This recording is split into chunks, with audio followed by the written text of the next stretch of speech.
MTP revision procedure with the 2.8 TriLock MTP revision plate. Anatomical landmarks and approach. We first mark out the incision line and palpate the MTP joint with my index finger and thumb.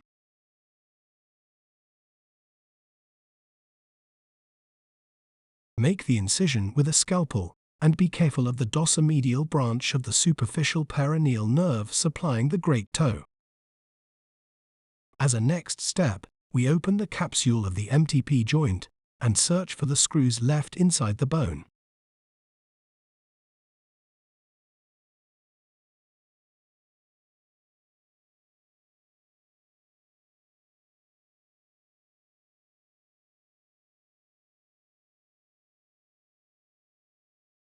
First, we need to identify the screw head to find the right tool for removal. Once the screws are removed, we prepare the bone for the optimal placement of the plate. Due to the large defects, we will need the MTP revision plate 2.8 from Medartis.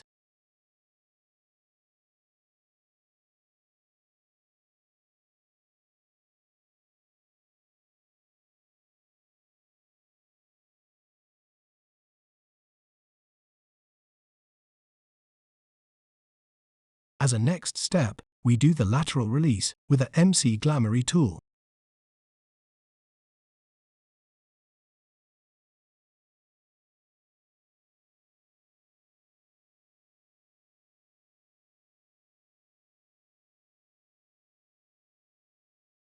Joint preparation.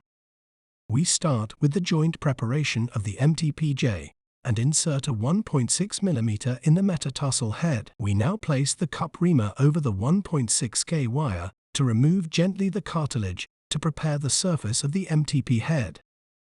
Let the reamer run at high speed before touching the bone and cool with water during reaming to not overheat the bone.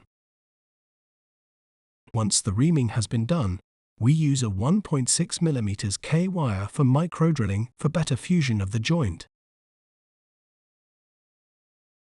Additionally, I use a small chisel to connect the micro holes for an even faster fusion of the MTP joint. As a next step, we now prepare the proximal phalanx by placing a 1.6 mm K wire central in the phalanx. We then use the cone reamer to prepare the joint. Do not apply too much pressure to avoid loss of control and excessive shortening. We also do here microdrilling for a better fusion of the joint.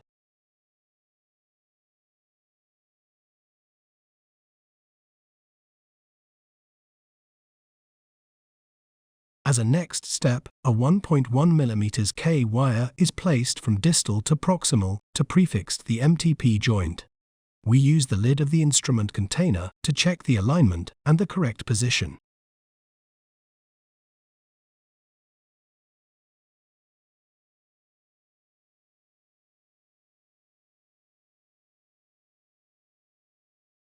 The screw length is measured, and a countersink is used to the osteoporotic bone to make sure that no bone splitting is taking place.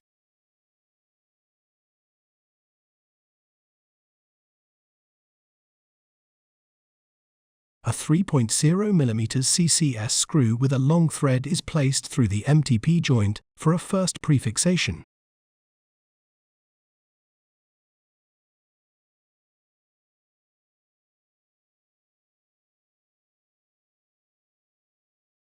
Plate placement. For an optimal plate placement, the osteophytes on the proximal phalanx are removed by a saw.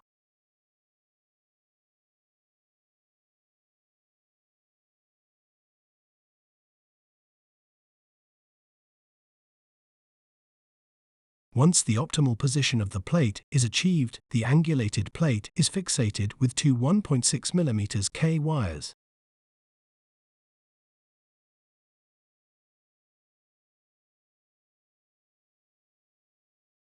We start with the distal fixation in the proximal phalanx. Therefore, we use the self-holding drill sleeve and drill the hole for a 2.8 mm TriLock screw.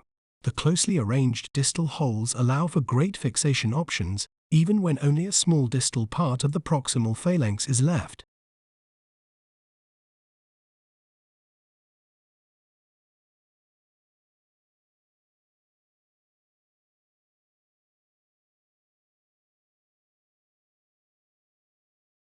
Compression options.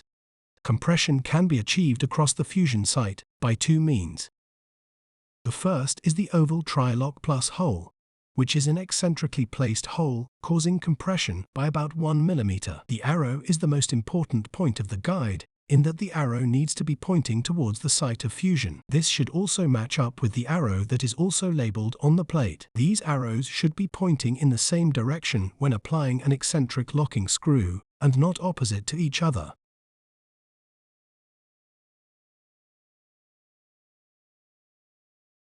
As an alternative to the O-Live K wires can be used in conjunction with our compression and distraction forceps.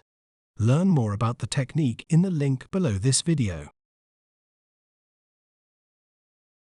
Finally, we will complete our locking screw configuration to secure plate fixation to the fusion site. At this point, you should run your finger down the plate to ensure that all screws have been engaged with the TriLock technology and that there are no sharp edges, which may indicate that they're not fully seated.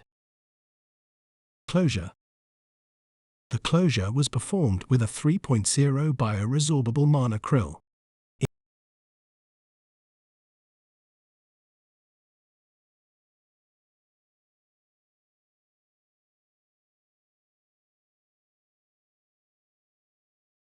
The final X-rays show a great and stable alignment of the first MTP joint. In addition to the MTP revision, 2 hammer toes have been corrected.